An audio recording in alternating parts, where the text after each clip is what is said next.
दोस्तों, यह धरती देखने में जितनी खूबसूरत और मनमोहक है, कई बार यह उतनी ही भयानक और जानलेवा साबित हो सकती है। भूकंप, सुनामी से हुए कुछ हादसों में लोग अपना घर-द्वार, परिवार सब कुछ खो देते हैं। आज की हमारी कहानी कुछ ऐसी ही है। कहानी का नाम है ओशन राइजिंग, जिसका मतलब है बढ़ता हुआ सागर। कहानी की शुरुआत में बताया जाता है कि टर्की के पिछले शहर में 8.2 रिक्टर स्केल के भूकंप की वजह से भारी तबाही हो गई है। बेरियन में भी कई लोगों की जानें चली गई हैं। यह तबाही का सिलसिला अभी तक जारी है और अनुमान लगाया जा रहा है कि यह आगे भी जारी रहेगा। राहत कार्य सतर्क हो चुका है। पुलिस और अन्य संस्थाएं लोगों की मदद कर रही हैं। अब रात के वक्त हम एक घर को देखते हैं जिसमें कहानी का मुख्य किरदार जॉस और उसकी पत्नी पामे सो रहे थे। तभी अचानक एक बहुत तेज आवाज आती है और पूरे शहर की बत्तियां चली जाती हैं। जॉस जब खिड़की के बाहर देखता है तो आसमान में एक अजीब सी रोशनी दिखाई देती है और यहीं ये सीन खत्म हो जाता है। अगले दिन ऑफिस में जॉस के बॉस जॉस से कहते हैं, मैं पामे का इंतजार कर रहा था, लेकिन पामे अभी आई नहीं है। क्या तुम मेरा एक काम कर सकते हो? क्या तुम मेरे बच्चे को थोड़ी देर के लिए संभाल सकते हो? जॉस कहता है, ठीक है, तुम्हें मेरी याद ऐसे थोड़ी ना आएगी। लाओ, दो बच्चे को। जॉस बच्चे को संभालने की जिम्मेदारी ले लेता है। वह उससे कुछ देर बातें करने लगता है और कहता है, तुम्हें पता है धरती पर मिट्टी कम है और पानी ज्यादा। इसमें आयरन और निकल मिले हुए हैं। और इसके अलावा धरती घूम रही है जिससे चुंबकीय बल पैदा होता है और इसी कारण हम यूनिवर्स के रेडिएशन से बच पाते हैं। पामे कुछ दूरी पर बैठी जॉस की सारी बातें सुन रही थी। वह उससे कहती है, तुम पागल हो जॉस। 1 साल के बच्चे से तुम किस तरह की बातें कर रहे हो? लाओ, इसे मुझे दो। कुछ देर बाद बॉस आ जाता है और बच्चे को लेकर वहां से चला जाता है। बॉस पामे को भी मीटिंग में आने के लिए कहता है। जॉस पामे से कहता है, पामे, तुम्हें पता है जब उस रात भूकंप आया था तभी सोलर फेल्योर हुआ था और उसी रात नॉर्थ पोल का झुकाव भी 2000 मील बढ़ा। इसके अलावा पूरे शहर की बिजली भी चली गई। ये देखो रिपोर्ट। पामे, ये ध्रुवीय पलट का संकेत है। पामे कहती है, ये डरावना है, मुझे पता है, लेकिन इसमें घबराने की कोई बात नहीं है। हर 5 से 7 साल में ऐसा होता है। जॉस कहता है, नहीं, ये 7,80,000 साल पहले हुआ था और पूरी दुनिया खत्म हो गई थी। पामे जॉस की बातें सुनने के बाद वहां से मीटिंग रूम में चली जाती है। मीटिंग रूम में अलग अलग डिपार्टमेंट के लोग बैठे हुए थे। वे सभी लोग कॉन्फ्रेंस कॉल पर मैडम राष्ट्रपति से बात करने वाले थे कि उस रात पूरे शहर की बिजली कैसे चली गई। पामे एनओए स्पेस कंपनी की वाइस सेक्रेटरी है और जॉस यूएस जियोलॉजिकल सर्विस में ऑफिसर है। वहां हुई बातचीत में पामे बताती है कि उस रात सूरज ने हम पर हमला कर दिया था। सूरज से निकलने वाली 3 प्रकार की तरंगें और कोरोनियल वेस्ट की वजह से एक अजीब रोशनी दिखाई दी और फिर बिजली चली गई। लेकिन जब यही बात जॉस से पूछी जाती है तो वह बताता है कि यह ध्रुवीय पलट का संकेत है। धरती का चुंबकीय बल कम हो चुका है और इसी का कारण था उस रात बिजली का चले जाना। सभी लोग जॉस की बात पर बहुत गुस्सा करते हैं। उसे पागल कहकर जाने के लिए कहते हैं। उसकी बात पर कोई विश्वास नहीं कर रहा था। पामे जॉस से कहती है, तुमने मेरा पूरा करियर खराब कर दिया। मैंने कहा था ये सब बातें वहां नहीं करना। लेकिन जॉस कहता है, ये सब बेवकूफ हैं, इन्हें अब भी समझ में नहीं आ रहा, सब पछताएंगे। वो दोनों बात कर ही रहे होते हैं कि तभी वहां एक छोटा सा भूकंप आ जाता है। जॉस और पामे दोनों हिल से जाते हैं और इसके बाद जॉस अपना आइडेंटिटी कार्ड पामे को देकर वहां से चला जाता है।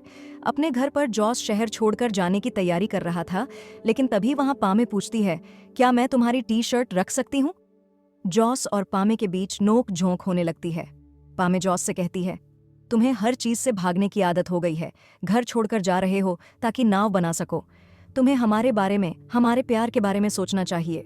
जॉस पामे को बताता है, मेरी माँ ने मेरे पिता का हमेशा साथ दिया जबकि वो उन्हें धोखा दे रहे थे।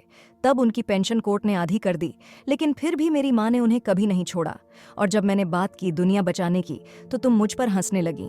पामे कहती है, मैं तुम पर नहीं हंसी। मैंने तुम्हें मौका दिया था, तुम्हारे लिए अपना करियर दांव पर लगा दिया था, लेकिन तुमने क्या किया? सब बर्बाद कर दिया। इतनी बहस के बाद जॉस एंगेजमेंट की अंगूठी को टेबल पर रखकर वहां से चला जाता है। लगभग 3 घंटे बाद पामे अपने ऑफिस में काम कर रही थी। तभी न्यूज में खबर आती है कि भूकंप के आने से धरती की प्लेटें हिल रही हैं और अमेरिका के सबसे अधिक आबादी वाले शहर को सुनामी ने अपनी चपेट में ले लिया है। यह सब सुनते ही पामे घबरा जाती है और कंप्यूटर पर जानकारी खोजने लगती है। कुछ देर खोजने के बाद उसे पता चलता है कि जॉस सही कह रहा था। बांग्लादेश पूरा डूब चुका है। अब वह तुरंत अपने असिस्टेंट को एक कैल्वेस्टियन का टिकट बुक करने को कहती है और वहां से निकलकर सीधे जॉस के पास आ जाती है। यहाँ जॉस अपनी बड़ी सी नाव में सारा खाने पीने का सामान चढ़ा रहा था। पामे जॉस से कहती है, मुझे माफ कर दो, मैं यहाँ तुमसे लड़ने नहीं आई हूँ। मैं यहाँ यह बताने आई हूँ कि मैग्नेटोस्फेयर फिर से बहुत कमजोर पड़ गया है। जवाब में जॉस पामे से कहता है, मैं फिर से पुरानी बातें दोहराना नहीं चाहता और मुझे पता है मैंने यही पढ़ाई की है। अगर तुम्हें कुछ करना है तो यह सामान चढ़ाने में मेरी मदद करो। पामे पूछती है, तुमने कैल्वेस्टियन शहर ही क्यों चुना? जॉस कहता है, क्योंकि यहाँ 3 बार बाढ़ आ चुकी है और यहाँ के लोग तुम्हें पागल नहीं कहेंगे अगर तुमने कहा कि यहाँ बाढ़ आ सकती है। जॉस नाव से नीचे उतर जाता है कुछ सामान ले जाने के लिए, लेकिन तभी अचानक एक बहुत तेज आवाज आती है। पामे नाव के ऊपर से देखती है तो उसे बहुत तेजी से पानी उनकी तरफ आता हुआ दिख रहा था। पामे घबराते हुए जॉस को ऊपर बुलाती है। जॉस कहता है, तुम ऊपर रहना, मैं नाव की रस्सी खोलकर आता हूं। लेकिन तब तक बाढ़ का पानी उन तक पहुंच चुका था। पामे जब नाव की छत पर जाती है तो उसे जॉस कहीं नहीं दिख रहा होता, लेकिन तभी जॉस रस्सी के सहारे पानी से निकलता है। पामे जॉस से कहती है, मुझे लगा मैंने तुम्हें खो दिया, तुम बिल्कुल नहीं बदले। तब सब अच्छा था जब तुम मेरा साथ काम नहीं करते थे। जॉस कहता है, सही कहा, दूसरे ऑफिस से तुम पर लाइन मारने में मजा जो आता था, तुम्हें छोड़कर मैं कहीं नहीं जा सकता। पामे पूछती है, अब क्या करेंगे? जिस आदमी से मैंने प्यार किया था उसे इसका जवाब जरूर पता होगा। जॉस जवाब देता है, बर्फ पिघल रही है, पूरी दुनिया टूट के बिखर रही है। अब हमसे जितना हो सकेगा उतने लोगों की जान बचाएंगे। नाव आगे बढ़ती है। उन्हें एक औरत और एक बच्चा दिखता है। उन्हें बचाने के लिए जॉस रस्सी फेंकता है। उस रस्सी को पकड़कर वे ऊपर आ जाते हैं। धीरे धीरे उन्हें और लोग मिलते हैं। वे उन्हें भी अपनी नाव में चढ़ाते रहते हैं। अब कुल मिलाकर 5 से 6 आदमी, 2 औरतें और एक 5 साल का बच्चा नाव में आ जाते हैं। सब नाव के अंदर बैठ जाते हैं। उन लोगों से जॉस और पामे पैसेंजर कहकर बात कर रहे थे। जॉस अकेला बाहर बैठा होता है। तभी वहां 2 आदमी आ जाते हैं जिन्हें जॉस ने बचाया था। उन आदमियों के पूछने पर जॉस बताता है कि वह यूएसजीएस में काम करता था और इसलिए उसे इस विपदा के बारे में पहले से ही पता था। वे सभी बात कर ही रहे होते हैं, लेकिन तभी अचानक सूरज से एक किरण निकलती है जिससे उनके शरीर की खाल जलने लगती है। वे सभी तुरंत नाव के अंदर चले जाते हैं। अब जॉस कपड़ा ओढ़कर पामे के पास ऊपर आ जाता है। पामे नाव चला रही थी। जॉस कहता है, पामे, तुम्हें नीचे चलना होगा। आकाश देखो, यह ग्रे है, यह बादल नहीं है, यह हमारी सांस लेने वाली हवा है जो हमारे वातावरण से बाहर जा रही है। पामे कहती है, अगर नीचे जाऊंगी तो खतरे का पता कैसे चलेगा? मुझे तो लगा ये बादल हैं। जॉस पामे को बताता है, ओजोन की परत में छेद हो गया है जिसके कारण हमारा वातावरण और हवा बाहर जा रही है। अभी यह धीरे धीरे हो रहा है, मगर आगे जाकर यह बहुत तेज हो जाएगा और हम इसे रोक नहीं पाएंगे। पामे कहती है, ठीक है, ऐसी बातें मत करो, मुझे तुम पर विश्वास है, तुम ऐसा नहीं होने दोगे। इसके बाद दोनों पुरानी बातों का जिक्र करने लगते हैं। अब पामे कहती है, हम लॉन्ग आइलैंड जाएंगे। जॉस पूछता है, क्या वहां कोई ऐसा है जो फायरिंग सीक्वेंस को रीप्रोग्राम कर सके? जवाब में पामे कहती है, तुम दुनिया में इकलौते पीएचडी नहीं हो। अब पामे नीचे आ जाती है और सब लोगों से कहती है, हमें पूरी दुनिया को बचाना होगा दोस्तों। लेकिन कोई उसकी बात नहीं मानता। सभी उस पर चिल्लाने लगते हैं, तुमने कहा था तुम जल्दी से जल्दी सूखी जगह पहुंचाओगी। इनमें से कुछ कहते हैं, यह प्राकृतिक नहीं, दैविक शक्ति का काम है। अब पामे वहां से निकलकर नाव की छत पर जॉस के पास आ जाती है और प्यार भरी बातें करने लगती है। पामे जॉस से पूछती है, हम कब तक पहुंचेंगे? जवाब में जॉस कहता है, अभी 1 दिन और लगेगा। अगली सुबह अचानक जॉस देखता है कि नाव घरों के ऊपर चल रही है। वह जल्दी नीचे आता है और चिल्लाता है, उठो उठो, जल्दी से रॉड हाथ में ले लो और नाव के चारों ओर तैनात हो जाओ। हमारी नाव घरों के ऊपर चल रही है। अगर यह किसी घर की छत से टकरा गई तो यह नाव डूब जाएगी। पामे भी सबसे कहती है, जल्दी करो, सब लोग अपने काम पर लग जाओ। अब सभी लोग नाव के चारों ओर अपनी अपनी जगह ले लेते हैं। वे सभी अपनी अपनी रॉड से नाव का रास्ता बदलने लगते हैं, लेकिन तभी पामे को एक बिल्डिंग दिखती है। पामे जॉस से कहती है, जॉस, मुझे बाहर जाना होगा। इस बिल्डिंग को मुझे डूबने से बचाना होगा। यहाँ बहुत से कंप्यूटर होंगे जिससे हम दुनिया को बचा सकते हैं। जॉस कहता है, मगर वहाँ बहुत खतरा है, मैं भी साथ चलूंगा। वे दोनों उस बिल्डिंग की छत पर जाते हैं। वहां खड़े सैनिकों से कहते हैं, हमें इस बिल्डिंग को डूबने से बचाना होगा, इसमें हमें और लोग लगेंगे। यह सुन नाव में जितने लोग थे सब दुनिया को बचाने के लिए तैयार हो गए और उस बिल्डिंग में जाने के लिए भी। पर उनमें से एक आदमी तैयार नहीं हुआ। वह कहता है, मैं उस बिल्डिंग में नहीं जाऊंगा, तुम सब पागल हो, अटलांटिक महासागर के सामने एक दीवार खड़ी करने जा रहे हो। अब कुछ लोग नाव में ही रहते हैं और बाकी बिल्डिंग में आ जाते हैं। पामे रेत की बोरियों से दीवार बनाने को कहती है और जॉस को फ्रांस जाने के लिए, ताकि वहां जाकर वह डॉक्टर जुकरी से मिलकर दुनिया को डूबने से बचा सके। अब जॉस फ्रांस के लिए नाव से जाने लगता है और बाकी सभी दीवार बनाने में लग जाते हैं। पामे नीचे ऑफिस में बैठे कर्मचारियों से कंप्यूटर पर कुछ कोड बनाने को कहती है।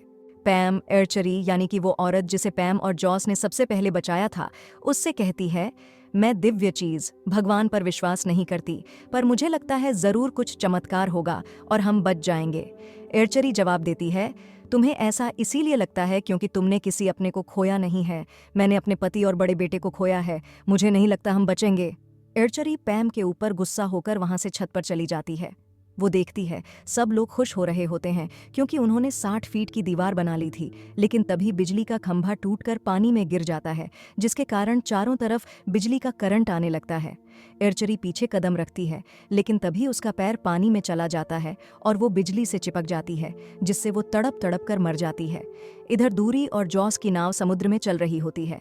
अचानक से नाव हिलने लगती है, जिससे अंदर मौजूद सारे पैसेंजर एक दूसरे के ऊपर गिरने लगते हैं।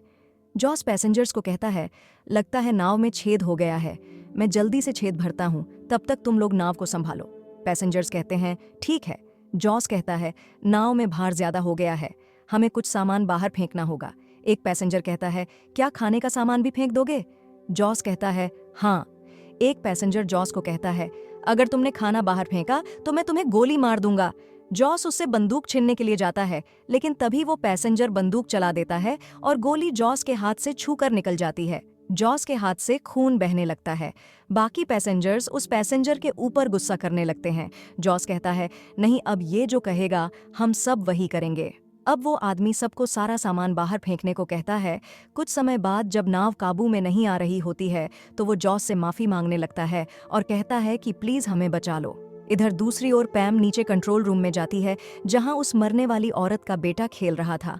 पैम घबराई हुई उसे बताती है उसकी मां बीमार हो गई है और वो डॉक्टर के पास गई है। ये सुनते ही बच्चा रोने लगता है। पैम उसे किसी तरह चुप कराती है। अब वो फिर बिल्डिंग की छत पर जाती है। वहां उसने एक आदमी को बगल के टावर से बिजली का कनेक्शन बिल्डिंग में लाने को कहा था। वो आदमी कनेक्शन करके वापस आ चुका होता है। वो कहता है, मैंने कनेक्शन कर तो दिया है, लेकिन कैसे ये मत पूछना। यहाँ दूसरी ओर नाव चलते चलते अब सुबह हो चुकी थी। एक पैसेंजर नाव की छत पर होता है और तभी उसे सूखी जमीन दिखाई देती है। वो चिल्लाते हुए सबको बुलाता है। सभी नाव से उतरकर उस जगह जाने लगते हैं। पैसेंजर पूछते हैं, हम कहाँ पर हैं जॉस? ये कौन सी सिटी है? जॉस बताता है, ये फ्रांस है। इससे ज्यादा मैं नहीं बता सकता क्योंकि न तो मेरे पास कंपास है और न ही MIS नेविगेशन सिस्टम। अब धीरे धीरे सभी आगे बढ़ते हैं। वहां उन्हें एक वैन मिलती है। वो सभी वैन को देखते ही उसमें बैठ जाते हैं और आगे की तरफ चल देते हैं। पैसेंजर पूछते हैं, आगे का प्लान क्या है जॉस? जॉस कहता है, पहले सॉन तक पहुंचो कैसे भी। सॉन जो कि एक स्पेस ऑर्गेनाइजेशन है। जब आखिरी बार मेरी सॉन के डायरेक्टर से बात हुई थी, यानी प्रोफेसर जुकर से, तो बात कुछ बनी नहीं थी। पैसेंजर कहता है, चलो अब शायद उन्हें तुम्हारी बात पसंद आ जाए। वैसे हम कितने फीट ऊंचाई पर हैं? जॉस बताता है, यह कम से कम 1600 फीट ऊंचा है। अभी हमारे लिए सुरक्षित जमीन पर होना बहुत जरूरी है। वैसे भी समुद्री प्रलय की वजह से सब कुछ डूब गया है।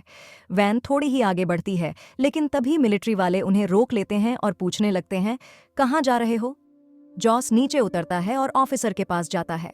जॉस मिलिट्री ऑफिसर से कहता है, मैं डॉक्टर जोसेफ चैम्बरलिन हूँ। मैं US जियोलॉजिकल सर्वे में काम कर चुका हूँ। मैं डॉक्टर मार्क जुकरी से मिलना चाहता हूँ, जो सॉन के मैनेजिंग डायरेक्टर हैं। ऑफिसर जवाब देता है, नहीं रुको, तुम अंदर नहीं जा सकते, इनकी वैन चेक करो। जॉस वहीं से चिल्लाने लगता है, जुकरी, डॉक्टर जुकरी। ऑफिसर उसे पकड़कर उसका हाथ मरोड़ देता है।